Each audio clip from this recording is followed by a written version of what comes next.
আসসালামু আলাইকুম গাইস, এই দেখেন আজকের ইফতারি মাছের ডিম, সালাদ, শসা, টমেটো, ছোট মাছ, বেলে মাছ আর চিংড়ি মাছ আছে, ছোট ছোট চিংড়ি। আজকের ইফতারি তো আমার সেই লাগলো, কারণ এইটা আমার প্রিয় খাবার। আর মাছের ডিম আছে বলে কোনো কথাই নাই গাইস। আসসালামু আলাইকুম গাইস, এই দেখেন আজকের ইফতারি মাছের ডিম, সালাদ, শসা, টমেটো, ছোট মাছ, বেলে মাছ আর চিংড়ি মাছ আছে, ছোট ছোট চিংড়ি।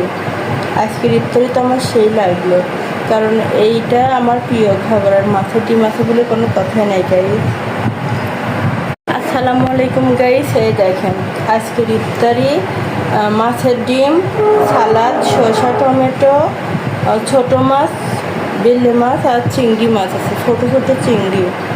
আজকের ইফতারি তো আমার সেই লাগলো, কারণ এইটা আমার প্রিয় খাবার। আর মাছের ডিম আছে বলে কোনো কথাই নাই গাইস।